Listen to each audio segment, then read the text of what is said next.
Can I start? Thank you. So now today we are going to read 107 Ganaka-Moggallana Sutta to Ganaka-Moggallana. Okay. So before I start reading this sutta, I will mention a story of Visakha Mata. So Visakha was from Magadha country, that is presently is Nepal. She was born to a very wealthy merchant. She was a follower, she and her parents were a follower of Buddha. Even at the age of 6 or nearly 7, she had become a Sotapanna. While listening to Buddha, she had become a Sotapanna because of that high quality meditator. And at the age of 16, she got married to a very wealthy Migara family. And she converted, very famously converted her father-in-law into Buddhism, Buddha's follower. So, and that is why he had a lot of respect towards her, towards daughter-in-law. So he used to call her Migara Mata. So now this reference Migara Mata will come over here. So I just mentioned it is Visakha Mata, and Migara was father-in-law's name. So she, with her own necklace, very wealthy necklace, she built a palace for the monastic bhikkhus. So this Migara palace, the reference is over here. So this is a short story which I have told you about it. Thus have I heard. On one occasion, the Blessed One was living at Shravati in Eastern Park, the palace of Migara's mother. Okay. Then the Brahman Ganaka-Moggallana went to the Blessed One and exchanged greetings with him. When his courteous and amiable talk was finished, he sat down at one side and asked to the Blessed One, Master Gautam, in this palace of Migara's mother, there can be seen gradual training, gradual practice, and gradual progress. That is down to the last step of staircase. Among these Brahmins too, there can be seen gradual training, gradual practice, and gradual progress. That is in study. Among the archers too, there can be seen gradual training, gradual progress in their archery. And also among the accountants like us. Ganaka-Moggallana was an accountant. So, and also among the accountants like us, who earn our living by accountants, they can be seen gradual training, that is in computation. Now it is also possible, Master Gautama, to describe gradual training, gradual practice, and gradual progress in Dhamma and discipline. So he asked this question, everywhere we have this gradual, of course, now also, that's whenever everyone goes to the school, there's a gradual training in education also. Everywhere there's a gradual training, and this is a very good thing. The trainings or any learning always be gradual. That is how it penetrates inside. And that is how the learning becomes much better. So he also asked, hey, Master Gautama, does even the discipline or Dhamma comes gradually to all the students? Buddha replied, it is possible, Brahman, to describe gradual training, gradual practice, and gradual progress in this Dhamma and discipline. There are very few who only with one sentence become Arahant. There are very few because they are past meditators. They have meditated in their past lives. But most of us, those who have the little bit of seed, they start with gradual training, gradual progress. So spirituality or Dhamma is also very gradual. So he says, yes, here also we have gradual training, gradual progress, gradual discipline. Everywhere it should, the students, they are, bhikkhus were trained very gradually. So we will go through all this, how they were trained. So Buddha said, it is possible, Brahman, to describe gradual training, gradual practice, and gradual progress in Dhamma and discipline. Just as Brahmins, with a clever horse trainer, obtains a fine thoroughbred, that is a clot, that is a male hybrid horse. He first makes him get used to wearing a bit, and after training him further. So when the Tathagata obtains a person to be tamed, he first disciplines him thus. So even the Tathagata, how the horse trainer trains a male horse of hybrid. Very first he will keep a little bit of weight on his back, and first he will just put a rope on his nose. So gradually the horse is being trained. In the same way, he said, ki first gradual training to the students is also bhikkhus are being trained. So he says, come bhikkhu, be virtuous. So the first training starts from being virtuous. That is 5 shilas. We take every day 5 shilas. So 5 precepts. And follow those 5 precepts. Restrain with restraint of patimukha. So now restraint to restrain means those who had broken some shilas in those days, they had to face and they have to convey, or they have to surrender to some punishments in those days. So Buddha is to give some kind of punishment if you have broken some shila. From one uposak to next uposak, if you have broken. So it was Patimukha, the rule of code of discipline was broken. They had to go and tell if yes, we have broken this shila. Accordingly, Buddha used to suggest some kind of punishment. Restrain with restraint of Patimukha. Be perfect in conduct and resolve. And seeing fear in the slightest fault, train by undertaking the training precepts. So by seeing fault in even a slightest white lie also, if you start seeing it is fault. So first is always follow Shri. Take these precepts. Kill anyone or on purpose, and not to speak harsh speech or lies or slander, not to steal or not to take what is not given to you. These shilas are very important, and it takes a really, your mind becomes more and more calm, more and more clear as you follow these precepts. When Brahman, the bhikkhu is virtuous, now Buddha is continuing telling him, when Brahman, the bhikkhu is virtuous, first, once he becomes very virtuous, and seeing fear in the slightest fault, ramps by undertaking the training precepts. Then he moves ahead, undertaking the training precepts. Then the Tathagat disciplines him further. Come, bhikkhu, guard the doors of your sense faculty. So now the next step after the Shila, now you have to guard the sense faculties. That is, we have this 5 sense, basic 5 essential faculties. That is the eyes, the ears, the nose, tongue, your body. They were these code of conducts were given to them so that they follow and they guard them. Like if you see something very beautiful, then you have to just 6 hours. Okay, this is very nice. If you start thinking that I want this, I want that, then it starts. So how we'll guard? We see those things. We cannot stop seeing things.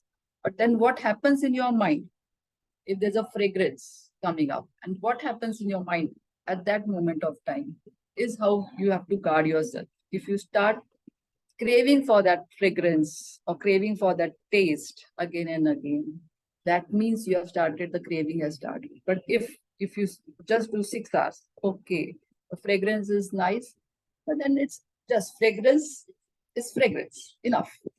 I'm conscious there is some fragrance. Start giving valuation towards it, means you have started craving for it. This is how you have to guard your sense faculties. On seeing a form with the eye, do not grasp as its signs and features. If you see something from your eyes, do not grasp it. Once you start grasping it, means you start craving to it. If you start investigating it, and then you just seeing is only seeing, hearing is only hearing, smelling is only hearing. Just you're conscious. That's enough. And if your mind starts craving towards it, do 6 hours. Since if you were to leave the eye faculty unguarded, evil, unwholesome states of covetousness and grief might invade you. Of course, see, the moment Even by just casually, when we go and see some TV programs, or which was not necessary, but you just, because others are watching, you just sit and get watched. Then you start getting involved into it. And even you go into that grief or any other covetousness feelings.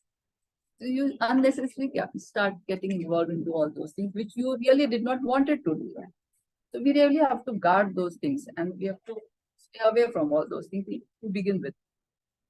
If Since if you were to leave the eye faculty unguarded, evil, unwholesome states of covetousness and grief might invade you.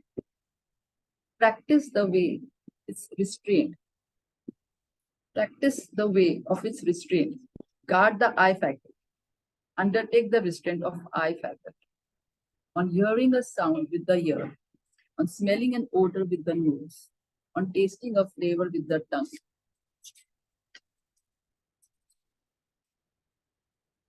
Touching, touching a tangible with the body, and cognizing a mind object with the mind.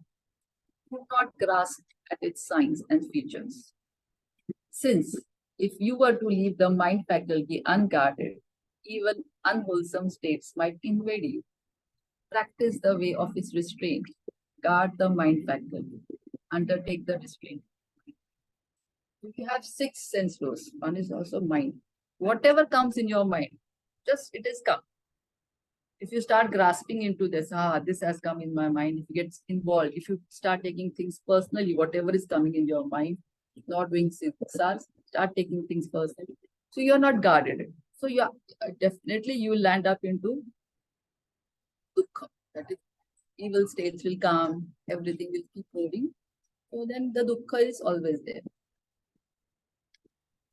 So this is how we really guard our fact. In our daily lives, if you really go to see, if you really practice, nowadays this mobile addictions are there, or music, listening to music, or going into different flavors of food.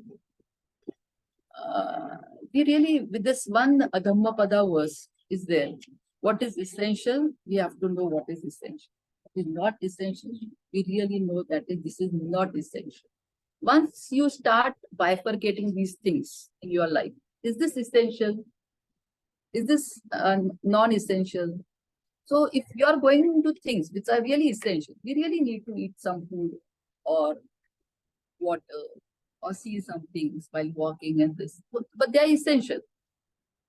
What is not essential, once we come to know that this is not essential, and if you really start guarding those things, it is so important. That is why these Dhammapada verses, if you read them daily, you start coming to know, okay, this is whatever is not essential. If you stop doing those things, we are really guarding ourselves from eye contact, news contact, or other faculties. Even overthinking about anything is also not essential. Just think about anything, you want to do this work, that's enough. But overthinking, over practicing, that is again non-essential. So we are not guarding our mind that time. We have to keep doing 6 hours. So when Brahman, the bhikkhu, guards the doors of his sense faculties, then the Tathagat disciplines him further. Come, bhikkhu, be moderate in eating now.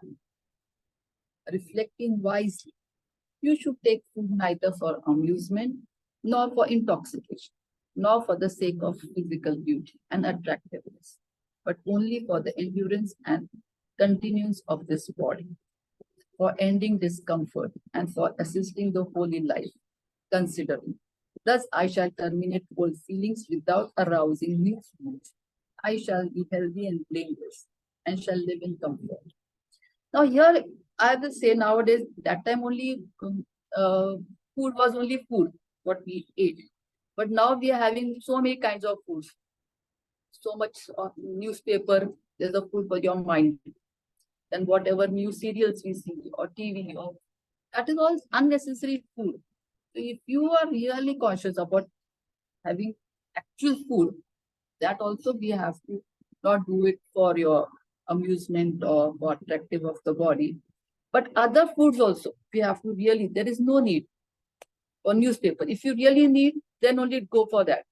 But unnecessary reading things and reading books or watching TV or that is all unnecessary food for your mind. And we keep showing off. Okay, I know about this, I know about that knowledge, I know this knowledge, that is why we read those. That is not just what is essential. Now that we have chosen this path of uh, awakening or enlightenment or coming out of dukkha. So we also here also we have to guard. Unnecessary reading books doesn't make you it's of no use. Not only the food that we eat in the mouth, but unnecessary reading books or reading even more of Dhamma things also. Not necessary. Too much of reading Dhamma. Also a certain topic. Or listening to too much of discourses. There's no need. Just read what is needed. More of practice. More of practice. I don't know the physical food. The mental food also to be very limited, which is only essential that we have to do. And then after ending, see, too much of Dhamma talk also if you listen. Or Dhamma things also, that is going to be discomfort and that is of no use. Actually doing Dhamma and reading Dhamma, there's a lot of difference.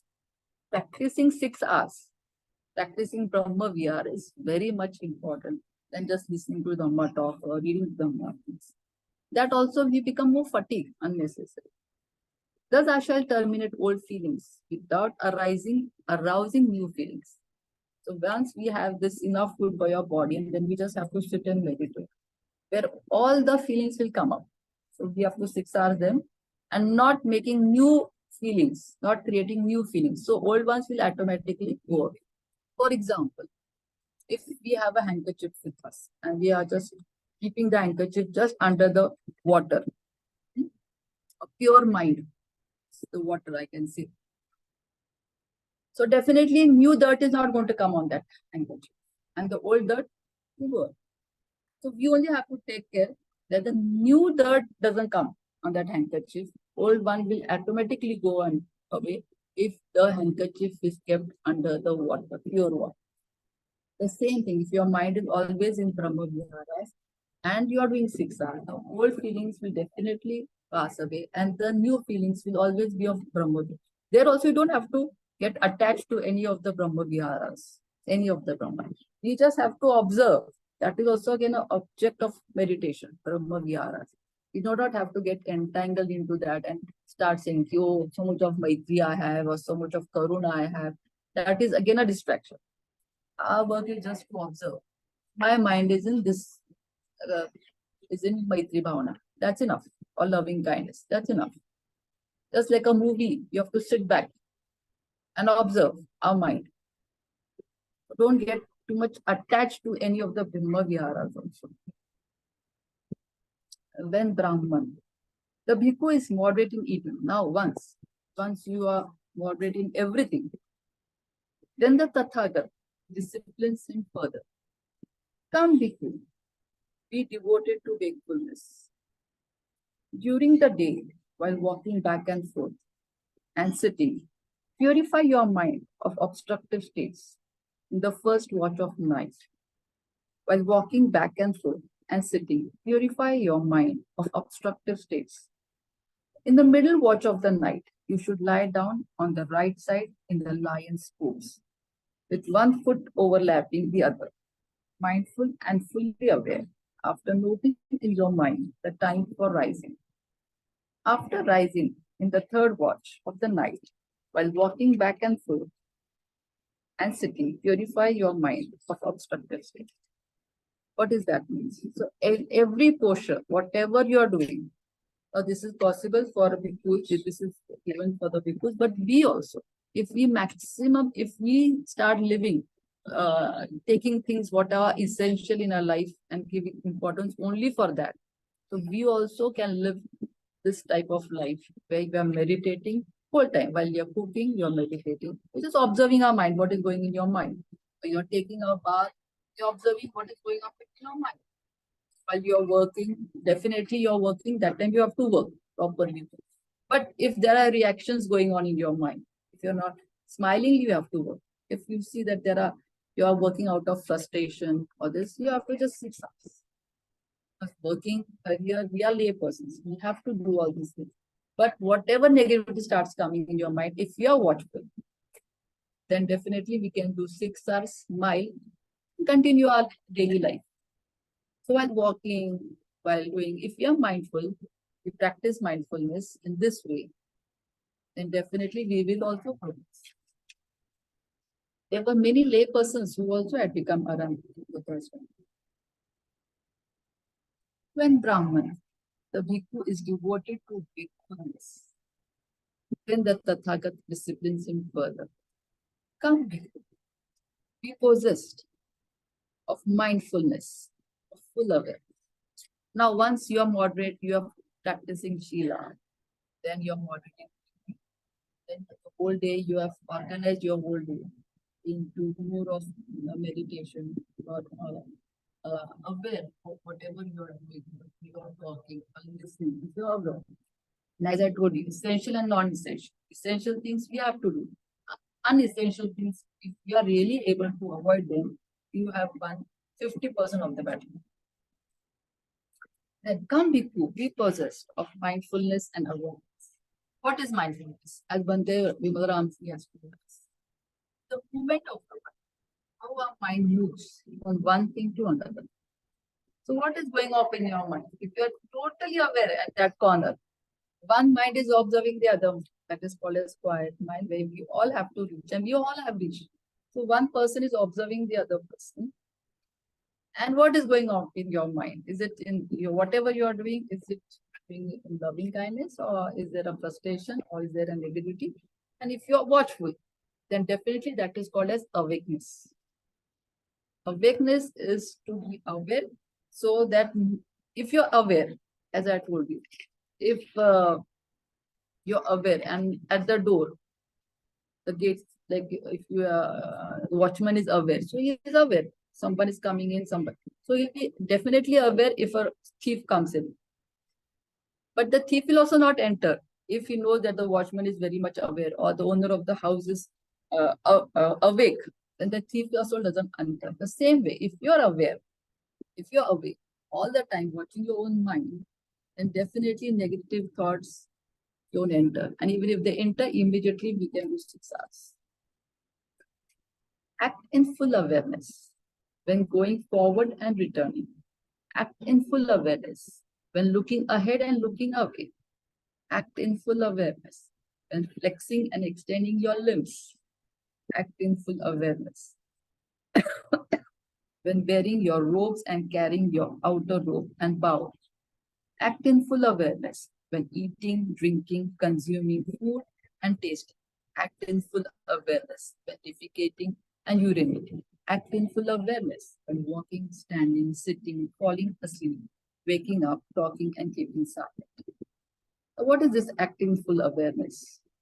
Definitely, whatever you're doing, you should know that you're bathing now or you're eating now. But that is not.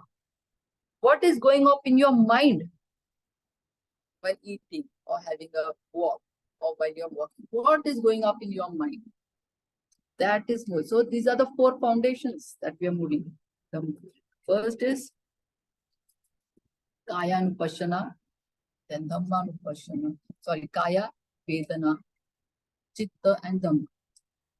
So at a time, 4 foundations, if you are aware of these 4 foundations, this much objectively you're thinking, you're walking, this Kaya is there, this body is there. It is like walking, you're feeling the walk, the walk movement. Vedana, the sensations are there. While walking, you feel the sensations on your foot or this.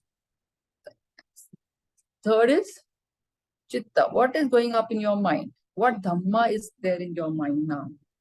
What is the content of your mind? That is called as Dhamma. So is there negativity while walking, or is there something your mind has wandered somewhere else in 6 hours? Whatever is going on in your mind, if there's loving kindness, you observe there's loving kindness. And you're walking. So these 4 things at a time you're doing.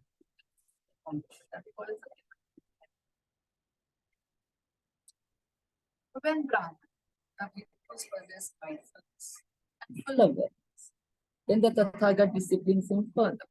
After this awareness, again there's a, so these are the gradual step by step awareness towards enlightenment, towards fully awareness, fully awakeness. Come bhikkhu, resort to a secluded resting place. Now the mind is clear and everything is, the discipline has come, the Shila has come in a person. Then he said, resort to a secluded resting place, the forest, the root of a tree. Then he teaches that you should go into seclusion. So first the bhikkhus were trained in a group. So the group training was there. Then he used to send how much progress bhikkhu had done. So that much of this. So they used to send him to the forest or Chandigarh, everywhere. And then again, the training was a little more higher. Come bhikkhu, resort to a secluded resting place. The forest, the root of a tree, a mountain, a ravine, a hillside cave, a channel ground, a jungle thicket, an open space, a heap of straw. We resort to a secluded resting place, a forest, a, a heap of straw. On returning from his alms round, after his meal, he sits down, folding his legs crosswise, setting his body erect, and establishing mindfulness before. So now these were told those who are little higher level of meditation, those who had that much of discipline in their life, then they were sent on their own. So they had to meditate on their own. So they after going for alms round in the morning, they were supposed to come and sit and have mindfulness.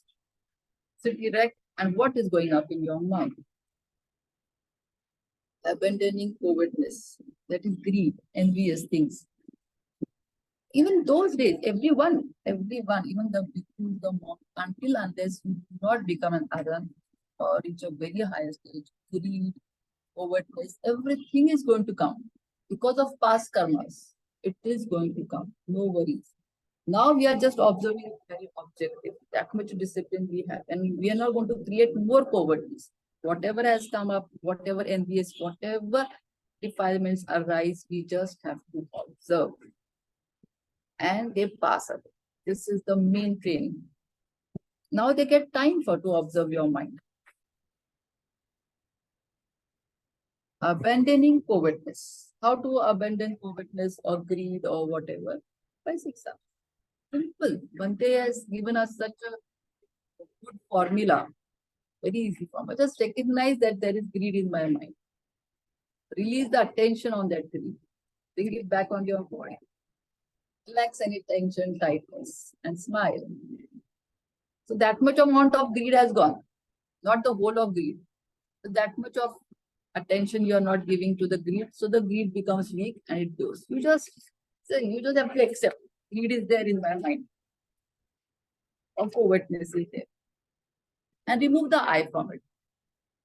So it doesn't have any strength. Any defilement doesn't have any strength. You just remove the I. Do not take it personally. Oh, there is greed in my mind. Not even in my mind. Greed is there. Just observe and do not give any importance. Take away the attention. Bring the attention on your physical body. Relax your mind. Smile. And that much of energy towards that object by defilement of greed was there. It has subsided. It's not gone fully. It again raises head. Again, you are just observing, recognizing, releasing, relaxing, smiling. Again, so the process is continuous. We have to keep on doing 6 hours, 6 hours, 6 hours. That's it.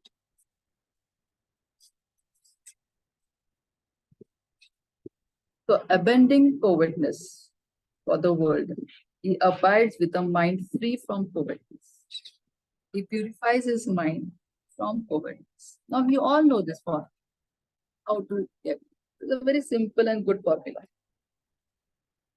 Abandoning ill will and hatred. He abides with a mind free from ill will, compassionate for the welfare of all living beings. He purifies his mind from ill will and hatred. How do we come out of ill will?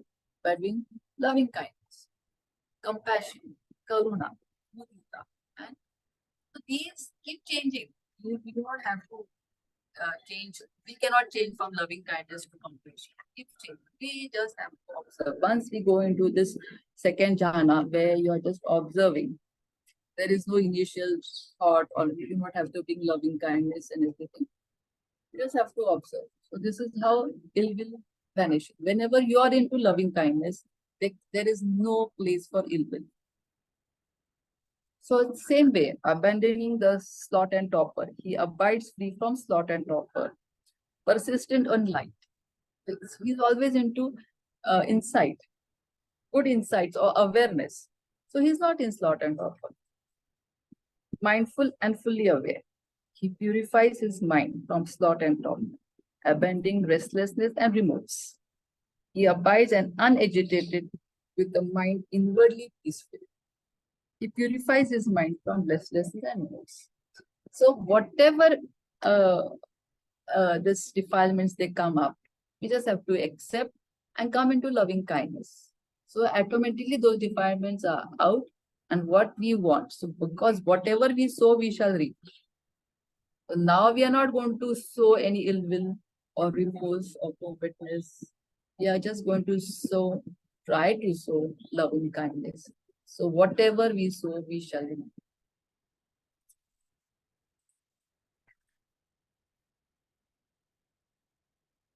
Abandoning doubt, abides having gone beyond doubt,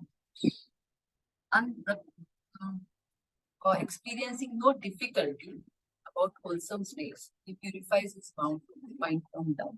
So awakeness is so important in life. Only when you're awake, that is when you're totally mindful or awareness is there, and you're that time you're not ignorant. That is the time where you can see your own defilements and come out of them. If you are in ignorant mind, if you are into dreaming or into any thought processes, or you're into one of those defilements, you're engaged into your anything, then you're not mindful and you are increasing those defilements. That is called ignorance. So there are what is the opposite of awareness? Ignorance. Now here I will tell you a short story. There were two people who wanted to meet the king. Okay. So they tried a lot. They took a lot of efforts to meet the king.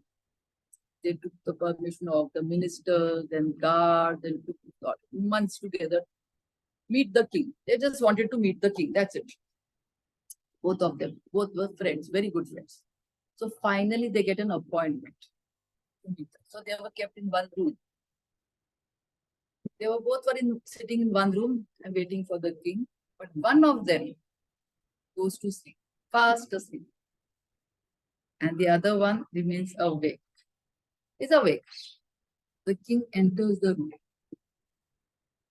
He enters the room, he just shows because he had given this appointment. He just comes, enters the room. The person who was awake met the king. The person in the same room, but he was asleep, totally ignorant. He did not meet the king. This is how it happens. The ignorance and awakeness, both are there in the same mind. Same mind has ignorance and the same mind has awakeness. Yeah, aware. So if you are into ignorance, you are not aware. If you're into awareness, and only when you are into awareness, that is how, what is mindfulness? Just to observe. So you're aware what is there. Has the king come or has the thief come? If you really want to be aware and to see your own self, then you have to be aware. Remove all the thieves by doing 6 hours, and definitely loving kindness will increase because of awareness. We are increased. So we are showing loving kindness. We are observing. This is how we are progressing. Having thus abandoned these 5 hindrances, imperfections of the mind that weaken wisdom. So these 5 hindrances, the basic 5 hindrances are craving, aversion, then we have craving, aversion, doubt, then restlessness, and sloth and power. So these 5 hindrances, imperfections of the mind, weaken wisdom, quite secluded from sensual pleasures, secluded from unwholesome states. He enters and abides in the first harmony. What are jhanas? In Sanskrit, the word is dhyana. These are levels of understanding. Slowly, once you get secluded and you are a little bit out of hindrances, then your mind starts entering into the level of understanding. Level of understandings is what? They are the levels of cessations. So first you're craving and you don't feel like going for any sensual pleasures. You're secluded from sensual pleasures. Then your mind has become a little quiet. Then you start enjoying second jhana, third and fourth. These are the different jhana stages. We need more time to explain all these things. But then you start getting the joy and preeti, which doesn't come from sensual pleasures. You start enjoying all those things. Once you come to these stages, start realizing there's so much of joy and preeti and blissnesses in your own meditation, own awareness. And by letting go, by doing 6 hours, then you have started progressing. Having thus abandoned these 5 hindrances, imperfections of the mind that weaken wisdom, quite secluded from sensual pleasures, secluded from unwholesome state, he enters and abides in the first, which is accompanied by applied or initial and sustained thought, with rapture and pleasure, with joy and happiness, born of seclusion. Initial thoughts and sustained thought. The difference, like initial thoughts are the vitaka, and sustained thoughts are vichara. So like in the beginning, what we do is we remember a thing. We are told to remember a thing in your life, an incident in your life where you felt very much joy. And you bring that joy into your meditation. So this initial thought is the incident which gives, with the memory of that incident, that gives you a thought, that is initial thought. And then you come into applied, sustained thought. You are into loving kindness. Then again, you don't have to go to the initial thought. You have to be in sustained. And then he automatically abides, he enters upon and abides in the second jhana, which has self-confidence. Your sustained happiness is there. You have started feeling happy. Your mind is continuously, 4 to 5 minutes, you're into loving kindness. But even if your mind distracts, you again bring it back in nature. So in this process, you start feeling the confidence of meditation increases. And singleness without applied and sustained thought, with rapture and pleasure, bond of collectedness. So then you start having this collected mind, which is like this, concentrated mind is like this. So collected mind. And there's a lot of confidence in that. Okay, you are seeing this also, that also, but your mind is there. You know there is loving kindness. There is no absorption, like there's no strenuous things. Okay, so these thoughts are coming, you're just letting go, but your mind is in loving. Even if a fraction of thing is loving kindness is there, still you're on the path. So the background thoughts are there, doesn't matter. So your mind is collected. This is called collected. There is no need for concentration. Concentration is very strenuous. With the fading away as well of joy, he abides with equanimity. So the joy and everything gets fade away. It changes, automatically this changes. Because, see, supposing it's a very simple example. Supposing from one place to you're going or you're traveling to another country or any place for the first time. There's a lot of excitement, right? A lot of excitement. There is a lot of joy, excitement. So that is the first feeling of once you start meditating. There's a lot of joy. Once you go into the same place twice, thrice, 4 times, you are traveling, but there is no excitement, there is no joy, no equanimous. Okay, this is the way, this is the path, you're going to the same place. The same thing happens. Then once you have started meditating and this joy and this rapture in the beginning, it comes and you're very excited about first jhana, second jhana, third. And later on, you're just equanimous. Yeah, it's there. You're not excited about it then.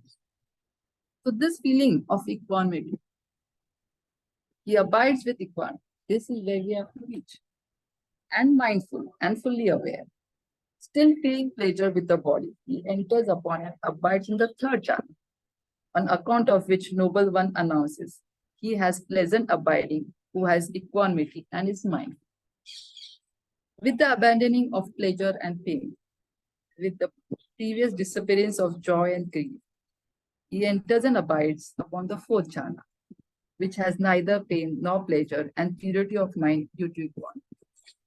In the beginning, we are getting excited. Oh, this happened with me, this experience. But then all these experience changes.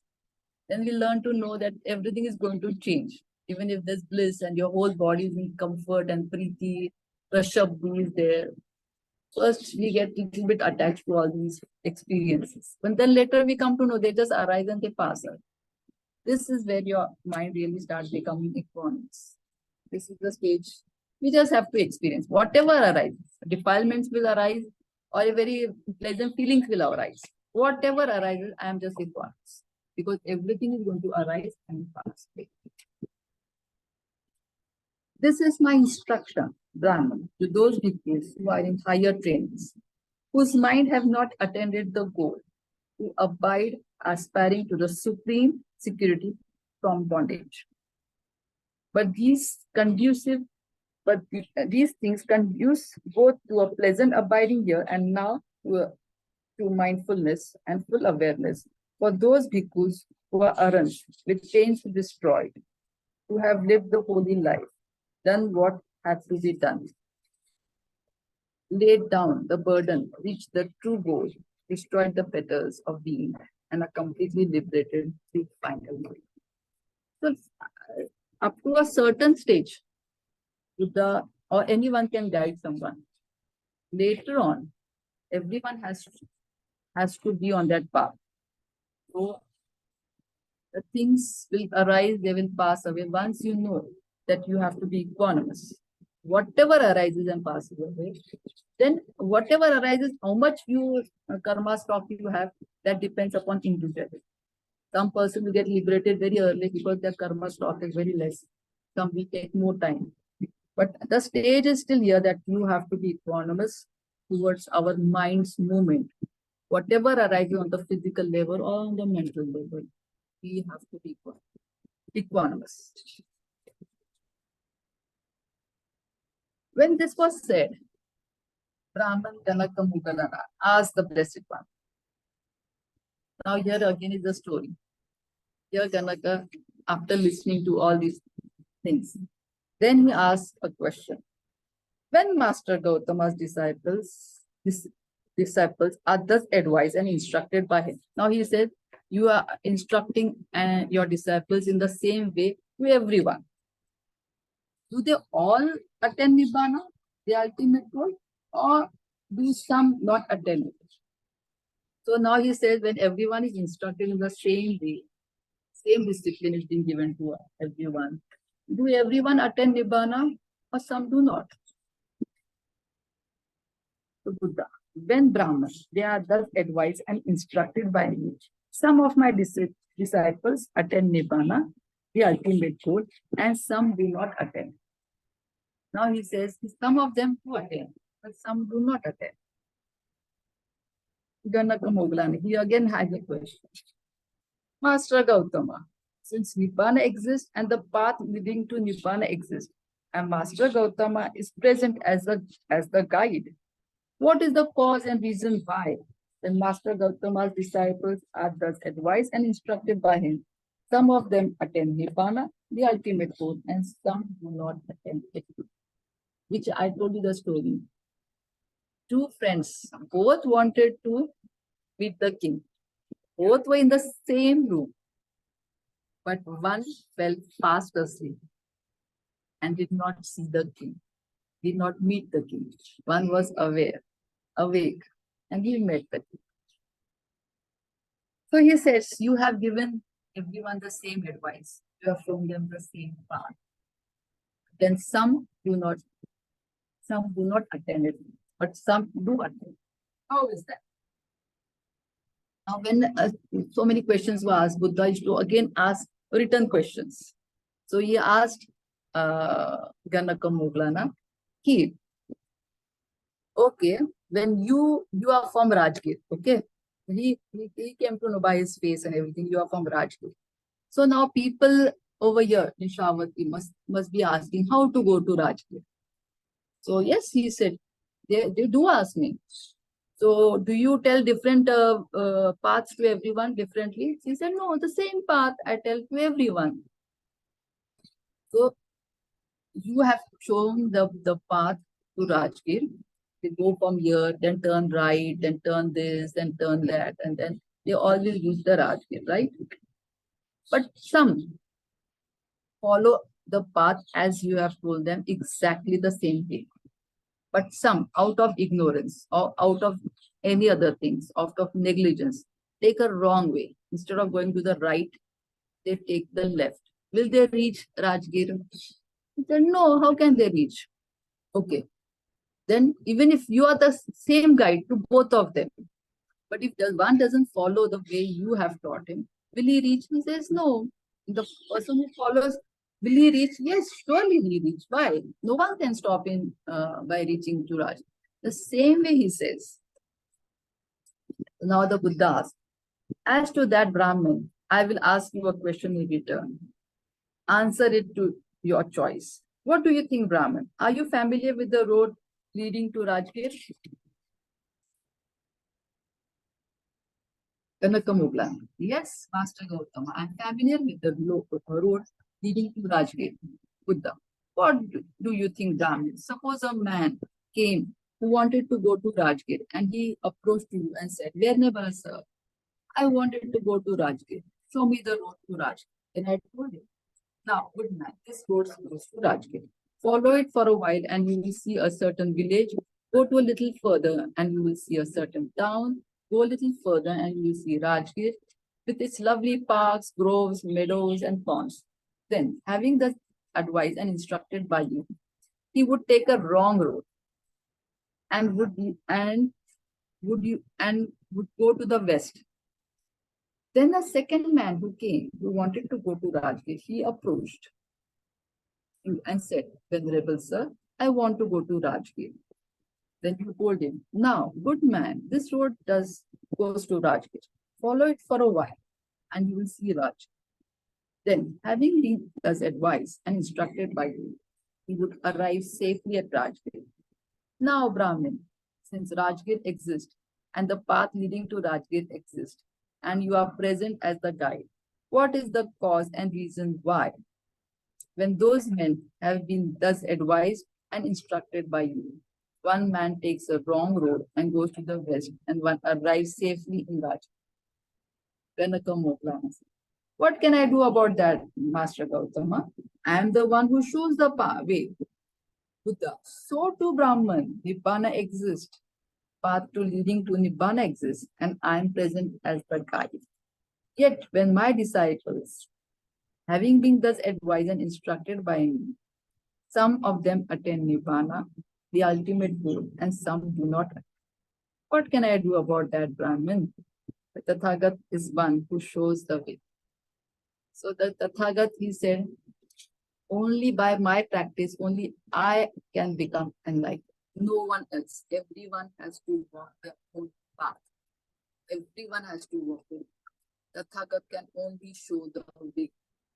So important. When this was said, the Brahman Ganaka-Moggallana said to the Blessed One, there are persons who are faithless and have gone forth from home life into homelessness, not out of faith, but seeking a livelihood, who are fraudulent, deceitful, treacherous, haughty, hollow, and personally vain, rough-tongued, loose-spoken, unguarded in their sense faculties, immoderate in eating, undevoted to wakefulness, unconcerned with recluseship, not greatly respected by training, luxurious, careless, leaders in backsliding, neglectful of seclusion, lazy, wanting energy, unmindful, not fully aware, unconcentrated, with straying mind, devoid of wisdom, travelers, Master Gam does not dwell together with these. So what there were some people who were recluse, but they had left the lay person life, had become recluse, but they were not into discipline or working the way Buddha had told them. But there were some plantsmen who have gone forth out of faith from their home life into homelessness. There were few who had become homelessness for other things, but there were few who had become homeless, had become victims, or really becoming awakened or achieved Dhamma, who are not fraudulent, deceitful, treacherous, haughty, hollow, personally vain, rough-tongued, and loose-spoken, who are guarded in their sense faculties, moderate in eating, devoted to wakefulness, concerned with reclusion, greatly respectful of training, not luxurious or careless, who are keen to avoid backsliding, leaders in seclusion, energetic, resolute, established in mindfulness, fully aware, concentrated with unified minds, possessing wisdom, not rivalers. Master Gautama dwells together with these. So it is, Buddha said, it's not the physical body. Whenever you are really mindful, you're following all the Shila. I am there. I am there with you. I'm very close to those who follow all the Shila, who follow all the discipline, and follow whatever he has said, that the Tathagata has said. But those, even who are homeless, who have become bhikkhus, but they're not following all this. So I am not with them. Just as the black orris root is reckoned as the best of root perfumes, and red sandalwood is reckoned as the best wood perfumes, and jasmine is reckoned as the best flower perfumes, so too Master Gautama's advice is supreme among the teachings of today. So he says how the best root has the best fragrance, or the jasmine flower, or sandalwood. One of the best roots, one of the best flowers. So the teaching of Gautama Buddha is one of the best teachings of today. Then he appreciates Buddha a lot. Magnificent, magnificent. Master Gautama, magnificent. Master Gautama. Master Gautama has made the Dhamma clear in many ways, as though he were turning upright what has been overturned, revealing what has hidden, showing the way to one who was lost, or holding up a lamp in dark for those with eyesight to see forms. I go to Master Gautama for refuge, and to the Dhamma and to the Sangha of bhikkhus. Let Master Gautama remember me as a lay follower who has gone to him for refuge for life. After listening to all these things, he takes refuge for life. So this is a very good sutta where we know how gradually those days bhikkhus were trained. Even we have to train ourselves. And definitely when we are following Shila, or we are meditating, or we are with the object of meditation, and slowly and unessential things, we are secluding ourselves from all the sensual pleasures, then definitely Buddha is with us. We have to learn more things. Any questions?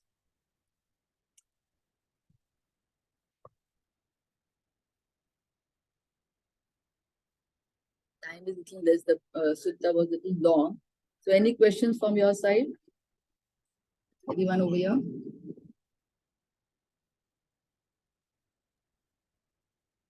Thank you, Mrs. Manjula ji. Very nice explanation. I think very clear, I think. And I think all of a sudden I develop a renewed liking for this sutta, because it's easy to understand. It's easy to relate as a layperson, and like the training and gradual. So it's very, very clear. So thank you for that. Should thank Buddha for everything. We are just Yes, very much. Very much. Such a simple and very good examples. That's right. Are very helpful. And we have to thank Bante for making all this available. Yes, very much. Thanks. Yeah, very much gratitude. I think recently the more I practice, the more I have this gratitude. And also, like Mrs. Manjula ji, you mentioned many times already, but it's true, because Bhante Vimalaramsi managed to just compress it for us into 6 hours. Yes. That's kind of like, one shot, like One shot. instant, yeah. The 4 foundations in one shot. One shot. 4 foundations of Sotapanna. When you relax, you are coming to Kaya Anupassana. When you are recognizing, it's Dhamma Anupassana. Releasing and coming back, relaxing is Kaya Anupassana. Vedana Anupassana. We are relaxing. So these 4 foundations in one shot of 6 hours. Yeah, one shot, yeah. Express. Very much important. Mm-mm. So, any questions from the students?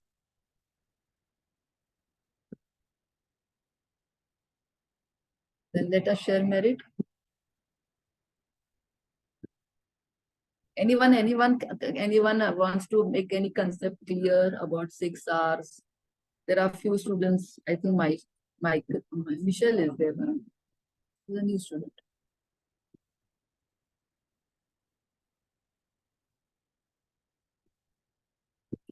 Okay. Let's share merit then. Sharing merit. May suffering ones be suffering free and the fear struck. May the grief share be. May all beings share this merit that we have thus acquired for the acquisition of all kinds of. May beings inhabiting space and earth, devas and nagas of mighty power, share this merit of ours. May they not protect the earth.